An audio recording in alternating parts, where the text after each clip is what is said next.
Morning सगळ्यांना. Hi hello नमस्कार. मी शीतल तुमचं मनापासून स्वागत करते स्लाइस ऑफ लाईफ या चॅनेलमध्ये.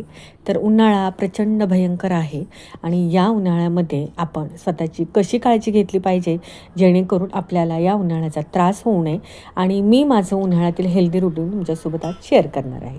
रात्रीच पाण्यामध्ये जिरं 1 चमचा मी सोक करण्यासाठी ठेवलेलं होतं. सकाळी उठून फक्त हे पाणी गरम करते आणि पिते. आता उन्हाळा चालू झालेला आहे. आपल्या बॉडीमधील पित्त प्रकृती ही जागृत होत असते, पित्त वाढत असते.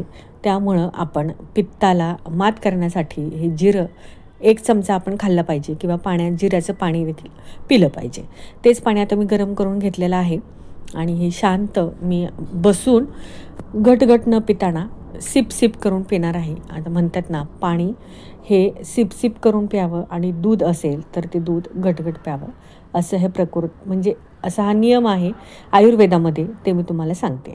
पाणी पिल्यानंतर माझं हे आता डेलीचं रुटीन थोडंसं मी तुमच्यासोबत शेअर करते. तर इथं एक्सरसाइजसाठी मी इथं शूज घालते आणि रोज मी सकाळी आता वॉकिंगला चालू केलेले आहे उन्हाळ्यामध्ये, कारण मुलांनाही सुट्टी लागलेली आहे. त्यामुळं टिफिन वगैरे काहीही नसतो. त्यामुळे म्हटलं चला आपण सकाळचं थोडंसं फ्रेश हवा घेऊया आणि वॉक करूया.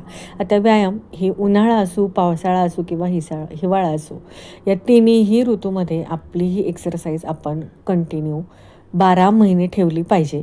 यानेसुद्धा आपले हार्मोन्स आहेत ते बॅलन्स राहतात. म्हणजेच पित्त, वात, कफ हे तिन्ही आपल्या बॉडीमध्ये असतात ते बॅलन्स राहतात.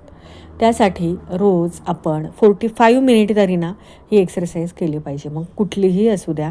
इथं मी वॉकसुद्धा करते आणि योगासुद्धा करते. आता वॉकनी काय होतं, सकाळी फ्रेश हवा आपल्याला मिळली जाते, शुद्ध ऑक्सिजन मिळला जातो आणि दिवसभर आपल्याला खरंच सांगते खूप फ्रेश वाटतं. सोसायटीमध्येच बघा मी इथे राऊंड मारत होते आणि तेच करता सूर्यदेवाचं सुद्धा दर्शन झालेलं होतं. आणि वॉक करत असताना व्हिटॅमिन्स डी हे म्हणजे सूर्यप्रकाशातून आपल्याला मिळत असतं.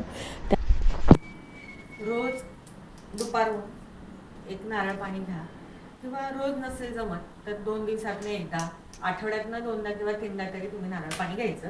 उन्हाळा चालू झालेला आहे आता, भरपूर डिहायड्रेशन होतं. पाणी कितीही म्हणलं तरी थोडंसं कमीच पडलं जातं आपल्या बॉडीला आणि त्यासाठी नारळ पाणी घ्या. आणि नारळ पाणी हे थंड आहे.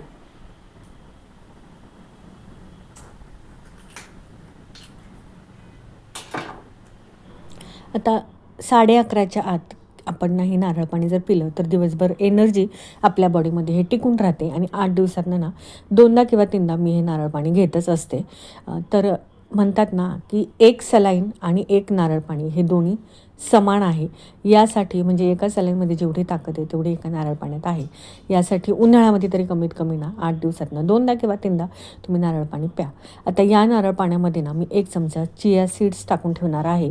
आता चिया सीड्सचे फायदे बऱ्याच जणांना माहितीही असतील, पण तरीही मी थोडक्यात शॉर्टमध्ये सांगते. याने चिया सीड्स आपली ही पचनक्रिया सुधरवते. उन्हाळ्यामध्ये आपली पचनक्रिया ही थोडीशी मंदावते, म्हणजेच आपलं जड अन्न हे पचलं जात नाही. तर चिया सीड्सने आपली पचनक्रिया सुधरवते. प्लस आपल्या शरीरातील जे हाडं आहेत ते सुद्धा मजबूत करण्याला याची खूप मदत होते. तर पाण्यामध्ये हे 10 मिनटं सोक करून ठेवायचं आणि नंतर हे पाणी प्यायचं. नारळ पाण्यामध्ये मी टाकलेलं आहे. तुम्ही साधन नॉर्मल वॉटरमध्ये म्हणजे नॉर्मल पाण्यामध्ये सुद्धा टाकून हे पिऊ शकता आणि भरपूर असे फायदे आहेत चिया सीड्सचे पण. उन्हाळ्यामध्ये आपण हे पाणीदार फळं जास्त खावी.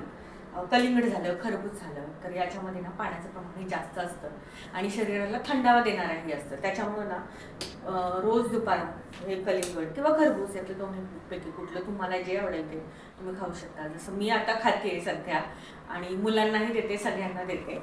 तर अशी जर आपण छोटी मोठी जर काळजी आपण स्वतः घेतली तर आपलं डिहायड्रेशन होत नाही. पाण्याचा इंटेक आपल्या बॉडीमध्ये जास्त प्रमाणात जावा यासाठी पाणीदार फळं ही आवश्यक खावी आणि पाणीही भरपूर प्रमाणात प्यायचं आहे. कमीत कमी 3 ते 4 लिटर तरी पाणी आपण पिलं पाहिजे.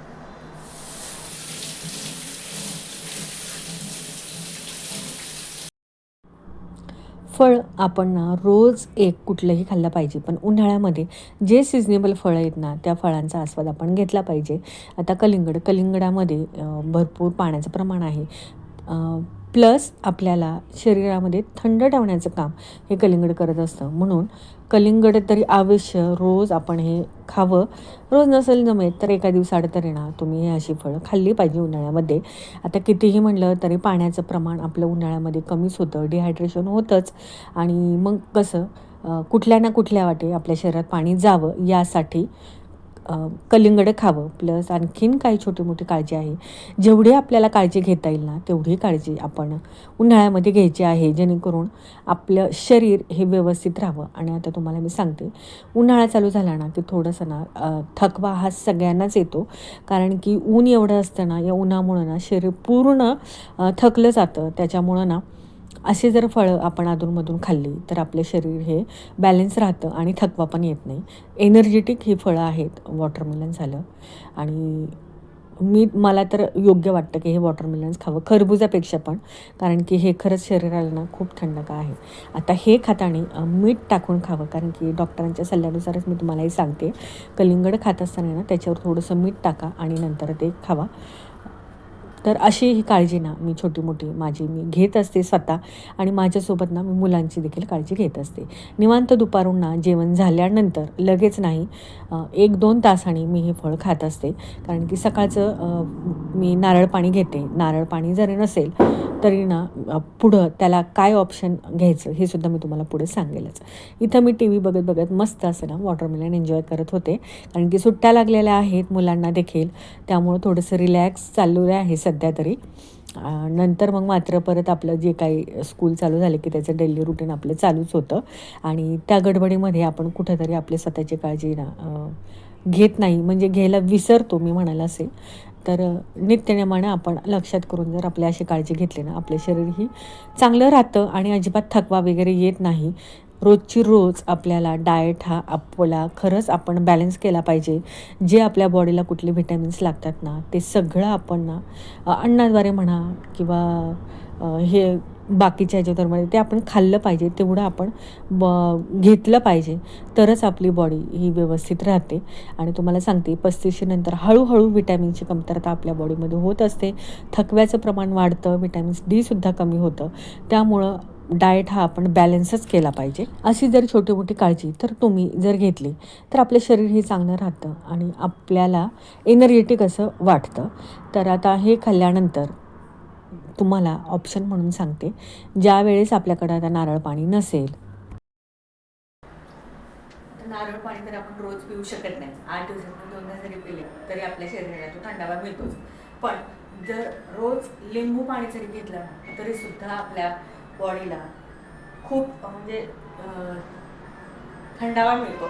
आणि त्याचसोबत कसं असतं, उन्हाळा चालू आहे आणि उन्हाळ्यामध्ये हे पित्त वाढवतं आपली प्रकृती. त्याच्यामुळं ते पित्त वाढवू नये यासाठी ना आपल्याला हे अशी छोटी मोठी काळजी आपल्या शरीराची आपणच घ्यायची आहे.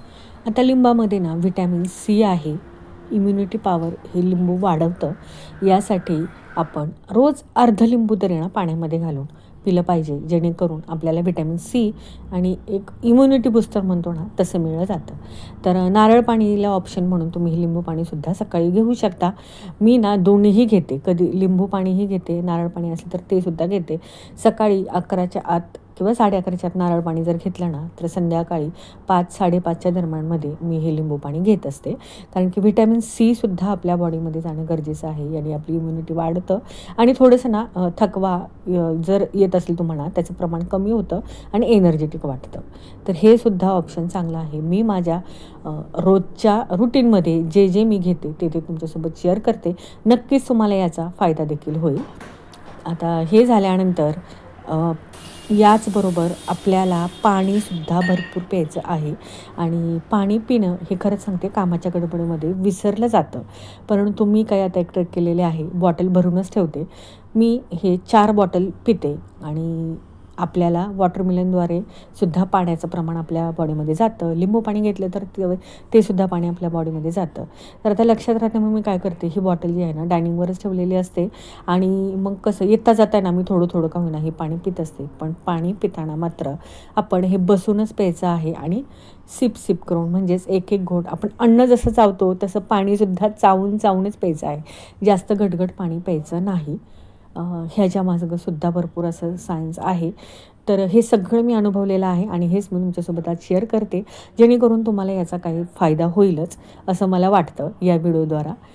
तर 4 लिटर तरी कमीत कमी पाणी तुम्ही घ्या आणि पाण्यामध्ये तुम्हाला जर जास्त हीटचा त्रास असेल तर तुम्ही सब्जासुद्धा घेऊ शकता. पाण्यामध्ये ना 1 ग्लास पाण्यामध्ये 1 चमचा सब्जा टाकायचा, सोक होऊन द्यायचा अर्धा तास आणि नंतर ते पाणी प्यायचं. किंवा लिंबू पाण्यामध्ये खडीसाखरेची पावडरसुद्धा तुम्ही टाकू शकता, जेणेकरून बॉडीला आपल्या थंडावा मिळू शकतो. तर असं हे होतं माझं उन्हाळ्यातील डेलीचं रुटीन. आय होप नक्कीच तुम्हाला याचा फायदा देखील होईलच.